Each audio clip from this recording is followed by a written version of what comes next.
আমার মনে হয় যে এবার শীতকাল যুবকদেরকে বিয়ে দিয়ে একমাত্র শীত দূর করা সম্ভব হবে যুবক ভাই। আমার আব্বা জানদেরকে পায়ে হাত রেখে বলছি, আব্বা জান, আপনি যদি আপনার ছেলেকে সঠিক সময়ে বিয়ে না দেন, আপনার ছেলে যত ঘাটে পানি খাবে প্রত্যেকটা দায়ভার কিয়ামতে আপনাকে বহন করতে হবে আব্বা জান। আব্বা জানকে বলে কোনো লাভ নাই গো, সব দোষ বেশিরভাগ মেয়েদের যুবক ভাই। তুমি মেয়েকে বিয়ে করবা, মেয়ে বলবে যে টাকা আছে, সরকারি চাকরি আছে তোমার। আর কিছু কিছু মেয়ে তো সরকারি চাকরি পাইলে টাকলার সঙ্গে বিয়ের পিড়িতে বসে যায়। আর পেশা হিসাব কুছে মেরে দোস্ত, এখনকার মেয়েদের কাছে চরিত্রের চাইতে টাকাটা বেশি ম্যাটার করে যুবক ভাই। বাসও খাই সে কারণ যেই চরিত্রহীন ছেলেকে আপনি টাকা দেখে বিয়ে করছেন, প্রিয় বোন আমার, উইথ ডিউ রেসপেক্ট বলছে, আমি আসিফ আপনাকে সম্মানের সঙ্গে বলছি, আপনি টাকা পাবেন, ঢাকার গুলশানে ফ্ল্যাট পাবেন, BMW পাবেন, রোলস রয়েলস পেতে পারেন, ডুপ্লেক্স ট্রিপ্লেক্স ফ্ল্যাট পেতে পারেন টাকার জন্য, বাট ওয়াল্লাহে বিয়ের পরে যে আত্মকেন্দ্রিক মনের একটা প্রশান্তি আছে, চরিত্রহীন ছেলের কাছে, বুইড়ার কাছে আপনি সুখ খুঁজে পাবেন না। আল্লাহ প্রত্যেকটা বোনদেরকে বোঝার তৌফিক দান করুন, সকলেই মন খুলে পড়েন আমিন। আমরা দেখেছি আগে বাবার পক্ষে বললেই হুজুর খুব ভালো, বাবার বিপক্ষে গেলেই হুজুর খারাপ। হ্যাঁ, আর আমার একটা কথা স্পষ্ট, ওনার বাবার বিচার যদি এত বছর পরে হয়, হত্যার বিচারটা, তাহলে আমাদেরকে এটা স্পষ্ট ভাষায় বলতে হবে, গত 16 বছরে যত জুলুম নির্বিচার হয়েছে, আমার যত ভাইদেরকে গুম করা হয়েছে, হত্যা করা হয়েছে, প্রত্যেকটা তালিকা করে করে বিচার করা দরকার যুবক ভাইরা। আমরা এই দেশে ইনসাফ ভিত্তিক রাষ্ট্র চাই। তবে হ্যাঁ, কিছু কথা আপনাদের সবাইকে জিজ্ঞেস করতে চাই, যদি ইমানের জোর থাকে বলবেন, যদি ইমানটা খুবই দুর্বল হয় কথা বলবেন না। বলেন সবাই, আজকের মাহফিলে কথা শুনতে কোনো ভয় লাগছে আপনার? আমরা ঝিনাইদহের সন্তান, আমরা কাপুরুষের সন্তান নই, আমরা সব বীর পুরুষের সন্তান। আমাদের কথা একটা, আল্লামা দেলোয়ার হোসেন সাইদি হুজুরের নাম শুনছেন না আপনারা সবাই? হুজুর বলতেন যে বিড়ালের মতো 500 বছর বেঁচে থাকার কোনো দাম নাই, সিংহের মতো 1 ঘন্টা গর্জন দিয়ে আমরা বাঁচতে চাই। আমি আজ খুব তিতা সত্য কথা আমার ওয়াজের ভূমিকায় বলবো, অনেকের হজম করতে একটু কষ্ট হবে, তাই আগে একটু ঢোক গেলে না, পরে গিয়ে যেন বললেন না যে আসিফ হুজুর খুব লোকটা সুবিধার না। আসলে কথা হচ্ছে, হক কথা বরদাস্ত করার মতো যোগ্যতা সবার থাকে না।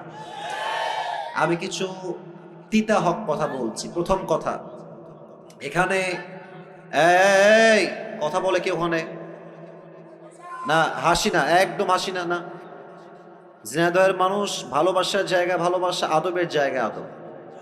এটা মাছের বাজারের তাফসীর প্রোগ্রাম, আপনি ইচ্ছা মতো ওখান থেকে যে কেউ ডাকতে পারবেন না। প্লিজ বোঝার চেষ্টা করেন, এখানে অনেক মিডিয়া আছে, এটা কালকে বদনাম হয়ে যাবে। মেহেরবানি করে আমি আপনার পায়ে হাত রাখলাম, জান, এর চেয়ে বড় বিনয়ী আমি আর হতে পারছি না। পায়ে হাত রাখলাম, কিপ কোয়াইট, একদম চুপ থাকেন। আমি যা বলি মনোযোগ দিয়ে শোনেন। 1 নাম্বার কথা, এখানে অনেক দলের ভাই থাকতে পারেন, অনেক দলের লোক, যে কোনো দলের লোক হতে পারেন। আমি আসিফের কিছু কথা আছে, এটা হচ্ছে আমার ব্যক্তিগত চিন্তা। I hope you will go to agree, আপনারা একমত হবেন বলে আমি আশা রাখছি। নাম্বার 1 কথা হচ্ছে, দেশটা আগে স্বাধীন ছিল না, দ্বিতীয়বার দেশটা আমরাই স্বাধীন করেছি, ছাত্র জনতা এটাকে স্বাধীন করেছে। আমরা ঠিকটা আপনি পয়েন্টে বলেন, এখন আপাতত চুপ থাকেন, যে পয়েন্টে বলবেন সেই পয়েন্টে বুঝে বলবেন। আমরা দেখেন, শহীদ আবু সাইদের নাম শুনেছেন না আপনারা সবাই? আচ্ছা বলেন তো, শহীদ আবু সাইদ কি কাউকে আগ বাড়িয়ে গুলি করতে গেছে? এবার কথা বলতে হবে, গুলি করতে গেছে? কাউকে মারতে গেছে? আমাদের স্লোগান ছিল কি, যে আমরা কোটার সংস্কার চাই, that's it and nothing else. এটাই আমরা চাই, এটাই স্লোগান ছিল ফার্স্টে। বাট যখন শহীদ আবু সাইদের বুকে গুলি চালানো হলো, মনে হলো যে পুরো দেশের প্রত্যেকটা যুবকদের হৃদয়ে গুলি চালানো হয়েছে যুবক ভাই। তখন ছাত্র জনতা আর ঠিক থাকতে পারে নাই, তখন স্লোগান হয়েছে একটা, না হয় শহীদ হব, না হয় শহীদ থেকে আমরা নামাই ছাড়বো। ঠিক কিনা বলেন? তো এক নাম্বার যে কথাটা সেটা হচ্ছে আগামীতে আবার একটা সরকার গঠন হবে। যদিও এখন একটা সরকার আছে আমরা জানি, বাট এটা সাময়িক, সামনে একটা ভোট হবে। আমি আসিফের চিন্তা এটা, আপনারা একমত হবেন বলে আমি আশা রাখছি। আগামীতে আমরা কোনো নারী নেতৃত্ব এই দেশে দেখতে চাই না। পেছনে কিছু ভাই ঠিক বলেন নাই, আপনারা কি দ্বিমত না একমত? আমরা কোনো নারীকে প্রধানমন্ত্রীর চেয়ারে দেখতে চাই না, আমরা পুরুষকে ক্ষমতায় দেখতে চাই। এক নাম্বার কথা, নারী দেখতে চাই না। দুই নাম্বার কথা হচ্ছে পুরুষ চাই, ব্যাপারটা এরকম না। পুরুষ কোনটা চাই এটা আপনাকে বুঝতে হবে। আমরা কেমন পুরুষ ক্ষমতায় দেখতে চাই? আমরা এমন একজন পুরুষকে প্রাইম মিনিস্টার হিসেবে দেখতে চাই যিনি প্রধানমন্ত্রীও হবেন এবং তার যোগ্যতা হবে এতটা হাইলি কোয়ালিফাইড, তিনি একই টাইমে প্রধানমন্ত্রীও হবেন এবং তার যোগ্যতা হবে এতটা হাইলি কোয়ালিফাইড যে তিনি একই টাইমে প্রধানমন্ত্রীর চেয়ার থেকে লিডও করবেন, আবার জাতীয় মসজিদ বাইতুল মুকাররমে দাঁড়িয়ে জুমার খুতবা দেওয়ার যোগ্যতাও রাখবেন। আপনারা কি দ্বিমত না একমত? তিন নাম্বার কথা, এটা বলে আমি আমার এই কথার টার্মসটা শেষ করে ফেলছি। তিন নাম্বার কথা, শুধু নেতৃত্বের চেয়ারে বসলেই হবে না। ইসলাম যেই বিধানকে প্রতিষ্ঠিত করতে বলেছে সেটাকে প্রতিষ্ঠিত করতে হবে। বাতিল পক্ষ তো রাগ করবেই। আমাদের পাশের দেশ ভারত আমাদের সবচেয়ে বড় শত্রু দেশ, যুবক ভাই। আচ্ছা, এদের যে সাংবাদিকগুলো আছে এসবগুলো হকার মনে হয় আমার কাছে। একটা আছে দেখবা, বাংলাদেশ আর থাকবে না। একে দেখলে মনে হয় যে এই বেটা গুলিস্তানে আন্ডারপ্যান্ট বিক্রি করলে বেশি মানাবে, যুবক ভাই। আর একে দেখে কেমন যেন আমার হিজড়া মনে হয়। হিজড়া দেখবা কথা বলার আগেও ঢং দেয়, মাঝেও ঢং, শেষেও ঢং। আর ও কেমন যে তিরিং পিরিং করে একবার ওই দিকে, আর এমন একটা ভাবে সাংবাদিকতা করে, নিউজ রিপ্রেজেন্ট করে, মনে হয় দ্বিতীয় বিশ্বযুদ্ধ লেগেই গেল। আর কি বলছে, আমি আজকে অভিমান করেছি, আমি কোনো কথা বলবো না। বেটা, বাংলাদেশে তোর বাপের সম্পদ নাকি রে বেটা? এটা হাজার মায়ের ইজ্জতের বিনিময়ে দেশটা আমরা স্বাধীন করেছি। দয়ের মায়েরা চট্টগ্রাম নেই বা মামুর বাড়ির আবদার, এই দেশের 1 ইঞ্চি মাটি আমার কলিজার টুকরা মাটি, যুবক ভাড়া। এই দেশের 1 ইঞ্চি মাটি ভারতের ডালের কাছে ছাড়া হবে না, ঠিক কিনা বলে? তিন নাম্বার কথা, আল্লাহর হুকুমকে এই জমিনে, আল্লাহর রাজকে এই জমিনে কায়েম করতে হবে। কেমনে করবেন? যত বিচার আছে আল্লাহর কোরআন দিয়ে হবে। কথা একমত না দ্বিমত? আচ্ছা, আমি ছোট্ট একটা এক্সাম্পল দেই, যেহেতু কথা শুরু হয়ে গেছে, কথা না বললেও তো পেটের ভাত হজম হবে না আমাদের। আচ্ছা ভাই, আপনি একটু দাঁড়ান তো। না, ধমক দিব না, ধমক দিব না। ভাইজান, আপনার নাম কি? সজীব ভাই। একটু সবাই দিয়ে তাকান তো। সজীব ভাই, ভাইকে দেখেন। 1 সেকেন্ড দাঁড়ান, আপনি 10 সেকেন্ড দাঁড়ালেই হবে। আমার ভাইয়ের নাম সজীব। ভাইজান, আপনি বসে পড়েন।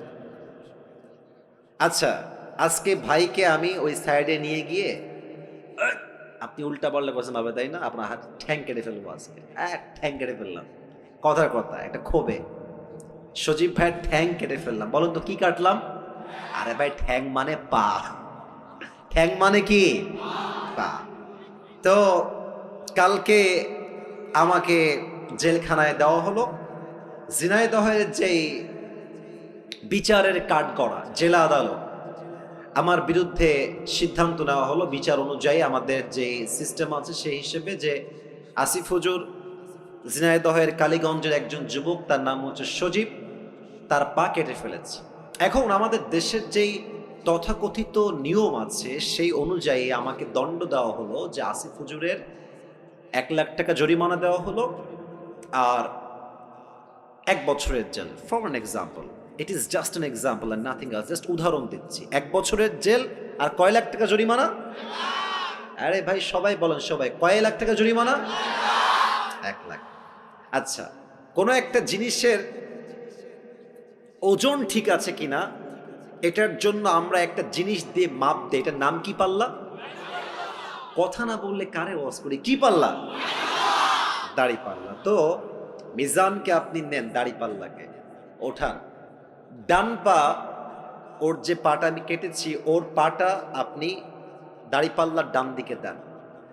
আর আমাকে যে 1 লাখ টাকা জরিমানা করা হয়েছে 1 লাখ টাকা নেন, আর 1 বছরের জেল বাম দাড়িপাল্লায় রাখেন। তাহলে এদিকে সজীবের ডান পা, আর এদিকে আমি আসিফ হুজুরের 1 লাখ টাকা আর 1 বছরের জেল।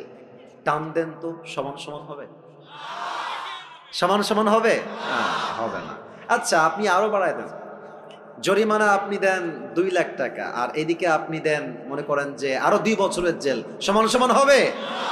যদি কোরআন দিয়ে রাজ কায়েম হয়, কোরআন কি বলছে? চোখের বদলে চোখ, নাকের বদলে নাক, কানের বদলে কান, ঠোঁটের বদলে ঠোঁট, ঠ্যাঙের বদলে ঠ্যাং, জানের বদলে জান। ওর ঠ্যাং যে আমি কেটে ফেলেছি, ওর ঠ্যাংটা ডান পাল্লায় দেন, আর আমার ঠ্যাংটাও কেটে ফেলেন, বাম পাল্লায় দেন, টান দেন, দেখবেন সমান সমান হয়ে গেছে। তাহলে এই দেশে যদি আপনি ইসলামের রাজ কায়েম করেন, কোরআনের রাজ কায়েম করেন, পুরো দেশটাই সোনার দেশ হয়ে যাবে। আমার 2 বছর আগে আল্লাহ তাআলা আমাকে উমরাহ করার একটা সুযোগ দিয়েছেন, আলহামদুলিল্লাহ। আমি নবীজির রওজায় গিয়েছি, মক্কায় গিয়েছি, মদিনা আমি ভিজিট করেছি। তা আমার এখনো মনে আছে, মদিনায় যখন আমি গেলাম ফর দ্য ফার্স্ট টাইম, তখন বাজে রাত 2টা বা 3টা। আমি এয়ারপোর্টে ল্যান্ড করেই মদিনায় চলে আসছি, নবীজির রওজার সামনে। এই সোনামণি, বসো বসো বসো। এ নতুন নাকি রে? এখনো যাইতেছে? বস রে, বসো। না না না, যাও, যাবে না, বসো। ওয়াশরুম সব পরে হবে, বসো। ওকে ধরে বসো। না না না, এত সোজা? বাড়ি কোথায় রে? বাড়ি কোনে ভাই? বসো ভাই, ওনে বসো ভাই, কোনে যাওয়া যাবে না ভাই, বসো। সবাই একটা কাশি দেন। কি সাহস রে, তাফসীর শুরু করলাম না উঠে যাচ্ছে রে। সবাই একটা তাকবীর দেন, লিল্লাহি তাকবীর। তো আমি যখন নবীজির রওজার সামনে ঘুমালাম, দ্বিতীয় দিন বাদ এশার ঘুমায় গেলাম, এশার নামাজ পড়ে। তো আমার আইফোন, আমার অ্যান্ড্রয়েড ফোন, আমার মানি ব্যাগ, আমার রিয়াল, পাসপোর্ট সব আমার বুকের ডান পাশে আমি রাখলাম। ওপেনলি ঘুমায় গেলাম নবীজির ঠিক রওজার সামনে। আইফোন রাখা, অ্যান্ড্রয়েড ফোন রাখা, টাকা রাখা, রিয়াল রাখা, বাংলাদেশি টাকাও সেখানে ছিল, মানি ব্যাগ ছিল, পাসপোর্ট সব ওখানে রাখা আমার। তা আমি ঘুমালাম ঠিক এশার নামাজের পরে। ভেবেছিলাম তাহাজ্জুদ পড়বো উঠে, বাট এত শান্তির ঘুম নবীজির রওজার সামনে এসেছে, আমার ওই ফজর আজানের সময়ই ঘুম ভেঙেছে। তো আমি যখন ঘুম থেকে উঠে ঠাস করে উঠছে লাফ দিয়ে, তো দেখছি যে আমার আইফোন যেখানে ছিল ওখানেই আছে, টাকা টাকার জায়গায় আছে, ওয়ালেটের জায়গায় আছে, রিয়ালের জায়গায় আছে, পাসপোর্টের জায়গাতেই আছে। আমার তখন মনে হলো যে কোথায় আইফোন? আমাদের দেশে আন্ডারপ্যান্ট রেখে ঘুমালেও দেখবেন চুরি হয়ে গেছে। তো সৌদি আরবে আল্লাহর কোরআনের সব আইন কায়েম হয় নাই, কিছুটা আইন কায়েম হয়েছে। সৌদি আরবে এই নিয়ম আছে, ওয়াসারিকু ওয়াসারিকাতু ফাকতাউ আইদিয়াহুমা জাযাআন বিমা কাসাবা নাকালাম মিনাল্লাহ। যদি কেউ চুরি করে ফেলে, সঙ্গে সঙ্গে cut down his right hand, হাত কেটে ফেলো।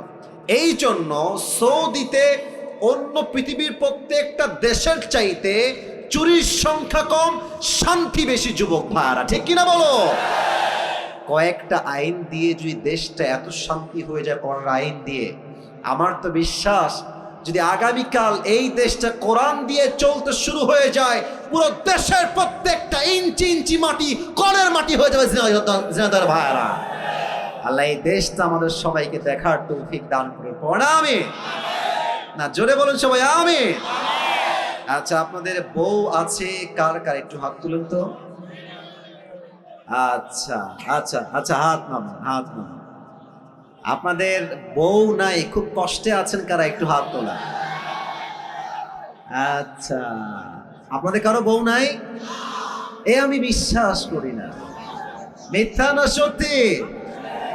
আরে আব্বা বোঝেন, আরে ছেলের বিয়ের বয়স হয়ে গেছে। আমার মনে হয় যে এবার শীতকাল যুবকদেরকে বিয়ে দিয়ে একমাত্র শীত দূর করা সম্ভব হবে। যুবক ভাই, আমার আব্বা জানদেরকে পায়ে হাত রেখে বলছি, আব্বা জান, আপনি যদি আপনার ছেলেকে সঠিক সময়ে বিয়ে না দেন, আপনার ছেলে যত ঘাটে পানি খাবে প্রত্যেকটার দায়ভার কিয়ামতে আপনাকে বহন করতে হবে আব্বাজান। আব্বাজানকে বলে কোনো লাভ নাই গো, সব দোষ বেশিরভাগ মেয়েদের। যুবক ভাই, তুমি মেয়েকে বিয়ে করবা, মেয়ে বলবে যে টাকা আছে, সরকারি চাকরি আছে তোমার। আর কিছু কিছু মেয়ে তো সরকারি চাকরি পাইলে টাকলার সঙ্গে বিয়ের পিড়িতে বসে যায়। আর পেশা হি সব কুছ হ্যায় মেরে দোস্ত। এখনকার মেয়েদের কাছে চরিত্রের চাইতে টাকাটা বেশি ম্যাটার করে। যুবক ভাই, বাসও খাই সে লেভেল।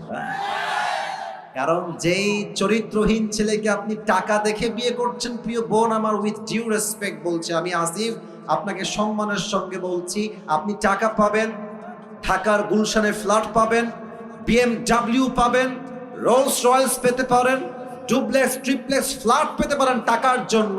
বাট ওয়াল্লাহি বিয়ের পরে যে আত্মকেন্দ্রিক মনের একটা প্রশান্তি আছে, চরিত্রহীন ছেলের কাছে, বুইড়ার কাছে আপনি সুখ খুঁজে পাবেন না। আল্লাহ প্রত্যেকটা বোনদেরকে বোঝার তৌফিক দান করুন। সকলে মন ঘুরে পড়েন আমিন। একটা কোরআন নিয়ে আসতে হবে, একটা কোরআন লাগবে আমার এখানে, হ্যাঁ? খুবই ফাস্ট নিয়ে আসেন। আমরা 3টে তাকবীর দিব সবাই মিলে। প্রথম তাকবীর বিবাহিত ভাইয়েরা, দ্বিতীয় তাকবীর দিবেন আমার প্রিয় সিঙ্গেল ভাইয়েরা।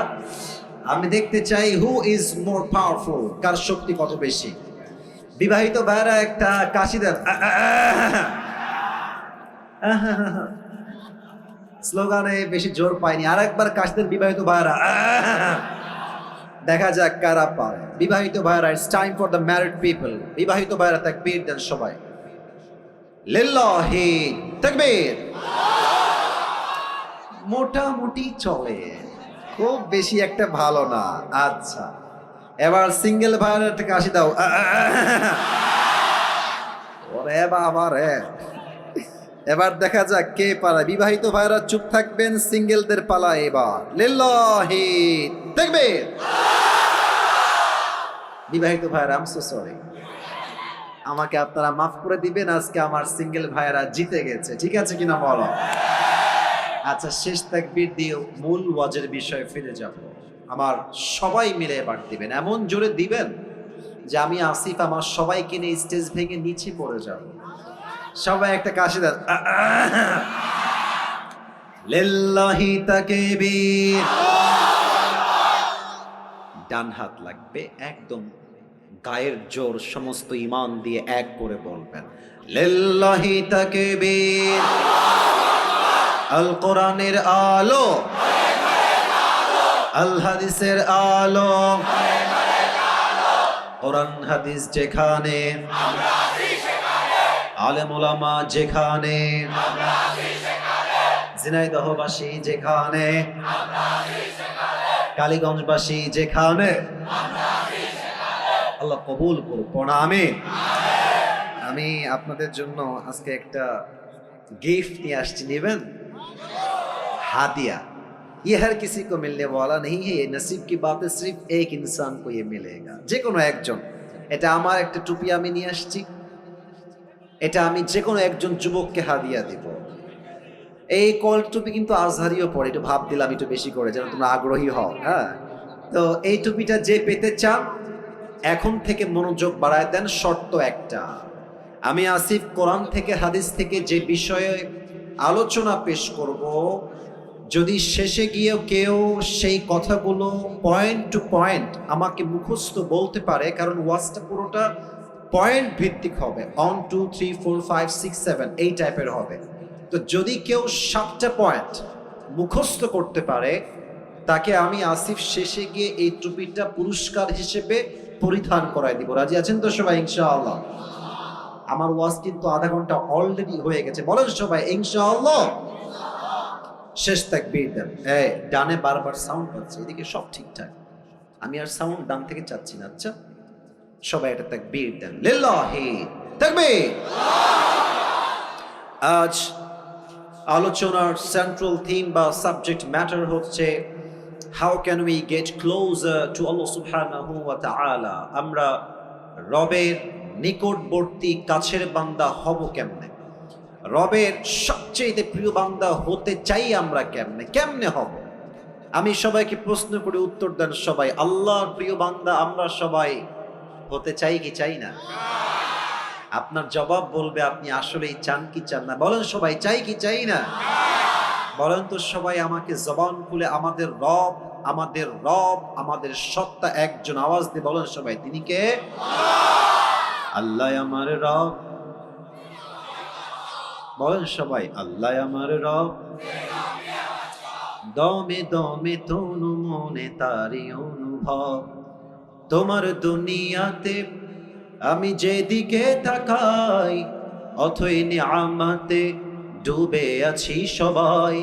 পাখ পাখালির কণ্ঠে শুনি তসবি কল রব, তসবি কল রব। আল্লাহ আমার রব, এই রবই আমার সব। রবকে আপনারা সবাই পাকিস্তানের একজন টপ ফেমাস স্কলার, তার নাম হচ্ছে মাওলানা তারিক জামিল। অনেকে আপনারা দেখেছেন তাকে, আপনারা শুনেছেন। ওনার একটা কথা আমি আসিফের কলিজায় গিয়ে আঘাত লেগেছে। আমি এটাকে লিখে রেখেছিলাম, আজ আমি কোট করার ট্রাই করছি। ফার্স্ট অফ অল এটাকে আমি উর্দু ভাষায় বলবো। ভাই লোকের জায়গা এমনিতেই নাই, ওখানে এসে আবার ঠাসিস করলে হবে? জায়গা নাই তো ভাই। দাঁড়ায় থাকতে পারলে দাঁড়ায় থাকেন, নয় আবার গ্যাদারিং হবে। মেহেরবানি করে সবাই আমার চোখে চোখ রাখেন। মাওলানা তারিক জামিল হচ্ছে একজন top famous scholar, is from Pakistan. উনি রবকে পাওয়ার ব্যাপারে ছোট্ট একটা বাক্য বলেছেন। আমি জাস্ট সেই বাক্যটা প্রথমে উর্দুতে কোট করছি, then I will translate in Bangla, and then আমি বাংলায় তর্জমা করব। মাওলানা তারিক জামিল বলেন, जिसे अल्लाह मिला और दुनिया में उसे कुछ भी ना मिला, फिर भी उसे सब कुछ मिला। और जिसे दुनिया में अल्लाह ना मिला और सब कुछ उसे मिल गया, फिर भी हकीकत में उसे कुछ भी ना मिला। जे अल्लाह के पेलो और दुनियार किछुई से पेलो ना, तबुओ जेनो से सबई पेलो। और जे अल्लाह के पेलो ना, দুনিয়াতে টাকা পয়সা বাড়ি গাড়ি স্ট্যাটাস মর্যাদা সব পেল, বাট আল্লাহ না মিলা তো কুছ ভি না মিলা। আল্লাহকে যে পায় নাই, দর হাকিকত বাস্তবে সে কিছুই অর্জন করতে পারে নাই। ঠিক কিনা বলেন? আল্লাহ তাআলা বলেন, ওয়াল্লাযীনা জাহাদু ফীনা লানাহদিয়ান্নাহুম সুবুলানা। সূরাতুল আনকাবুতের সর্বশেষ আয়াত 21 নম্বর পারা 3 নম্বর পৃষ্ঠায় আল্লাহ তাআলা বলছেন, যেই বান্দা আমি আল্লাহ রাব্বুল আলামিনকে পাওয়ার জন্য চেষ্টা করে, যেই বান্দা আমাকে পাওয়ার জন্য এক রাস্তা দিয়ে দৌড়ায়, আমি আল্লাহ রাব্বুল আলামিন আমাকে পাওয়ার জন্য তার জন্য অসংখ্য অগণিত রাস্তা খুলে দেই। কোন সুবহানাল্লাহ। আল্লাহ নিজেই আপনার জন্য রাস্তা খুলে দিবে। এটার জন্য আমরা আজ 7টা আমলকে কোরআন থেকে হাদিস থেকে হাইলাইট করব। বলেন সবাই কয়টা? একটু জোরে বলেন ভাইরা, বলেন সবাই কয়টা? 7টা। আমি শুরু করছি 1 থেকে। 1 নাম্বার, এখানে কি আছে? হৃদয়। বলেন সবাই এটার নাম কি? প্রথম শর্ত, আল্লাহকে পেতে চান, প্রথম শর্ত এটাকে পরিষ্কার করতে হবে। Clean your heart.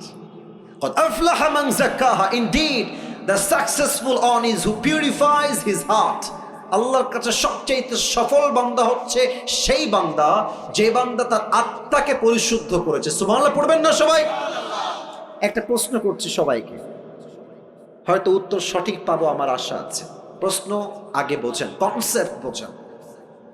একজন মানুষ যিনি কোনো নবী নন, সবার চোখ আমার দিকে, মাশাআল্লাহ, অ্যাপ্রিশিয়েট, সবাই আমার দিকে আবার ভালো করে তাকান। একজন লোক যিনি কোনো নবী নন, বাট তার নসিহত, তার ইনস্ট্রাকশন, তার গাইডলাইন, তার উপদেশ তার সন্তানের প্রতি আল্লাহ তাআলার এতটা পছন্দ হয়েছে যে তার নামেই আল্লাহ তাআলা কোরআনে একটা সূরা নাজিল করেছে। ব্যক্তিটার নাম কি? কে বলতে পারে? লোকমান। বলেন সবাই, নাম কি? লোকমানে হাকিম। লোকমানে হাকিমকে তার মালিক একদিন ডাক দিয়ে বলছে, লোকমান এদিকে আসো, তোমার ব্যাপারে আমি শুনেছি, আমাকে একজন এসে বলেছে যে লোকমান অনেক মেধাবী, অনেক জ্ঞানী, তার উইজডম, তার মেধা অসাধারণ। তো তোমাকে একটা কাজ দিচ্ছি, কাজটা আমাকে করে দাও। বলছে কি কাজ? বলছে কাজটা হচ্ছে তুমি এখন এখান থেকে যাবা, একটা বকরি জবাই করবা, এবং বকরি জবাই করে বকরির সবচাইতে পবিত্রতম অংশ কেটে আমার কাছে নিয়ে আসবা। বলছে ঠিক আছে মালিক, যা বলবেন তাই করতে আমি প্রস্তুত আছি। এবার লোকমান মালিকের হুকুম শুনে বের হয়ে গিয়েছে, একটা ছাগল ধরেছে, ছাগল ধরে তাকে জবাই করেছে এবং ছাগলের সবচেয়ে পবিত্র অংশ কলিজা কেটে নিয়ে আসছে। বলেন সবাই কি কেটে এনেছে? বলছে মালিক এই নেন ছাগলের সবচেয়ে পবিত্রতম অংশ। মালিক বলছে ওয়াও, মাশাআল্লাহ, you have done amazing, it is appreciated, তুমি যা করেছো ঠিক করেছো, বাট আর একটা কাজ দিচ্ছি, আবার যাও, ওয়াজবাশাতান, একটা ছাগল জবাই করো, ওয়াখরিজ মিনহা আখবাসা মুযগাতাইন, এবার ছাগলের পবিত্র অংশ নয় অপবিত্র অংশ কেটে নিয়ে আসো। লোকমান আবার গেছে, জবাই করেছে, আবারও সেই কলিজাই কেটে এনেছে। বলছে মালিক এই নেন ছাগলের সবচেয়ে নাপাক অপবিত্র অংশ। মালিক বলছে ছি ছি, তোমাকে ভেবেছিলাম তুমি অনেক বুদ্ধিমান, তোমার মাথায় ঘিলু আছে, বুদ্ধি আছে, তুমি তো বোকার ঘরের বোকা লোকমান। মালিক কেন আমি বোকা? বলছে তোমাকে বললাম সবচেয়ে পবিত্র অংশ আনো, তাও আনলা কলিজা, বললাম সবচাইতে নাপাক অংশ আনো, তাও আনলা কলিজা। একই অংশ, একই কলিজা, একই টাইমে পবিত্র, আবার একই টাইমে অপবিত্র কেমনে হয় লোকমান? তুমি তো বোকার ঘরের বোকা। লোকমান ডাক দিয়ে বলছে মালিক আমার, আমি কি বোকা না চালাক, দ্যাটস এ ডিফারেন্ট ম্যাটার, এটা ভিন্ন বিষয়। তবে সত্য কথা হলো প্রত্যেকটা প্রাণীর দেহে একটা ছোট্ট গোস্তের টুকরা আছে, এই গোস্তের টুকরা পবিত্র হলে পুরো দেহটাই পবিত্র হয়, আর এই গোস্তের টুকরা নাপাক হয়ে গেলে পুরো দেহটাই নষ্ট হয়ে যায়। আলা ওয়াহিয়াল কল, এটার নামই হচ্ছে মানুষের আত্মা, এটার নামই হচ্ছে মানুষের হৃদয়, ঠিক কিনা বলে?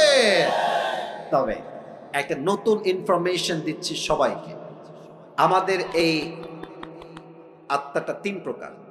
বলেন সবাই হাত তুলে, কয় প্রকার? মুরব্বীরা আমাকে অনেক অনেক মনোযোগ দিয়ে শুনছে, খুব ভালো লাগলো বিষয়টা দেখতে। বলেন তো আমাদের এই হৃদয় বা আত্মা কয় প্রকার? হাত নামান। 1, আমি বলবো আপনারা আমার সঙ্গে বলবেন। 1 হচ্ছে সুস্থ। 1 নাম্বার, এই বামে সাউন্ড নাই কেন ভাইরা? 1 নাম্বার সুস্থ। দেখেন আপনারটা কোনটা হয়, একটু মিলায় নেন। 1 হচ্ছে সুস্থ, 2 হচ্ছে অসুস্থ, 2 কি? 3 হচ্ছে মৃত। সুস্থ আত্মাকে ফালইয়াউমা লা ইয়ানফাউ মালু ওয়ালা বানুন ইল্লা মান নাতাল্লাহা বিকলবিন সালিম। সুস্থ আত্মা সেই আত্মা যেই হৃদয়ে হিংসা নাই, বিদ্বেষ নাই, কিয়ামতের কঠিন দিনে মানুষের ধন, ওয়েলথ, স্ট্যাটাস, টাকা পয়সা, গাড়ি বাড়ি, নাথিং উইল ওয়ার্ক দেয়ার, কোনো কিছুই কাজে আসবে না। ইল্লা মান নাতাল্লাহা বিকলবিন সালিম, যার আত্মা পরিশুদ্ধ হবে আল্লাহ তাকে নিজেই জান্নাতের ঘোষণা দিবে। সুবহানাল্লাহ পড়েন। This is called wealthy heart, সুস্থ হৃদয়, অ্যাক্টিভ হৃদয়, সুস্থ আত্মা। নাম্বার 2, এটা বুঝতে গেলে আপনাকে একটা এক্সাম্পল দেওয়া লাগবে। আচ্ছা, আমরা যে আজকে বসে আছি, আজকে কয় তারিখ?